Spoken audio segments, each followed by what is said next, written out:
A brief list of the known unknowns suggests Donald Trump's presidency will not survive 12 months.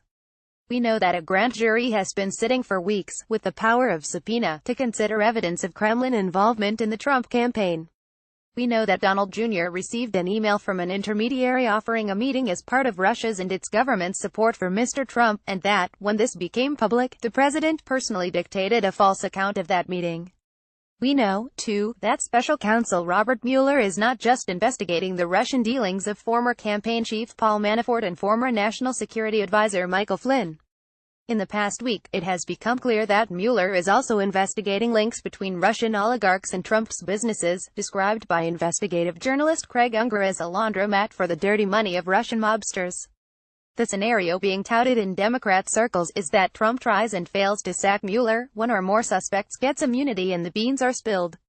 Trump then either resigns or is impeached. Mike Pence becomes president. Only then do we get to know what the right-wing billionaires behind the project really want.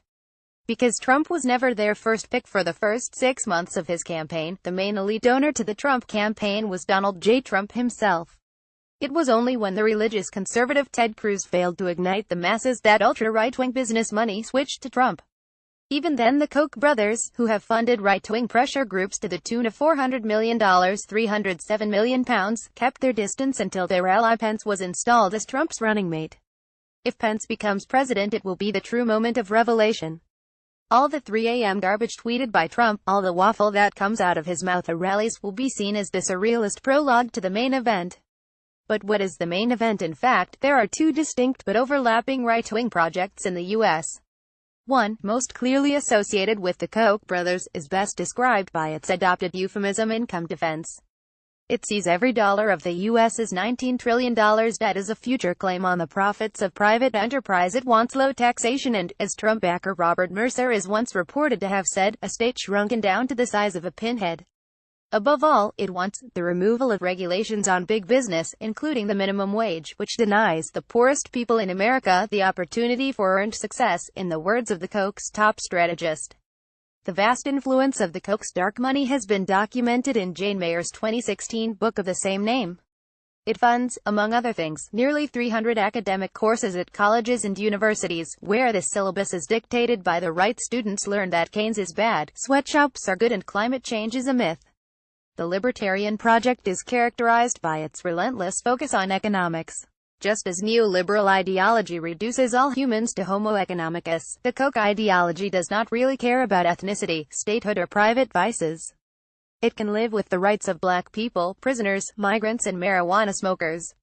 The other side of Farrad ideology, by contrast, wants a repressive state, imposed conservative social norms, and, if necessary, an eviscerated constitution to achieve it.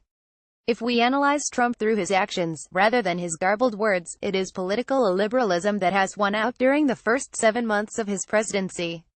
When a judge blocked his Muslim immigration ban, he attacked the judiciary's constitutional role. When the press revealed malfeasance, he labeled them enemies of the American people. When James Comey refused Trump's appeals for loyalty, he was sacked.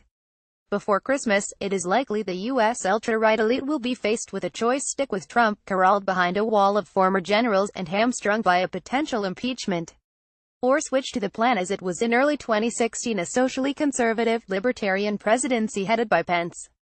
As we watch it unfold from Britain, one parallel with our own situation becomes obvious. In both countries, an elite group has forced a proactive break with globalization. America First and Brexit are both attempts to save national free market projects at the expense of ditching multilateral systems and rules. But once the external constraint is ditched, the modern right has this unresolved dilemma: the levels of economic freedom it wants always produce levels of discontent that require political freedom to be curtailed. The Brexit's boosting types here and the Steve Bannon types in the U.S. share a fantasy about the kind of market-driven society they want to live in, but can see no way to achieve it other than through a period of chaos.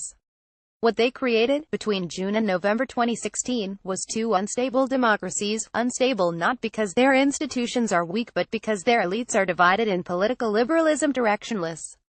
Neither impeaching Trump nor putting Brexit on the back burner solves this fundamental problem.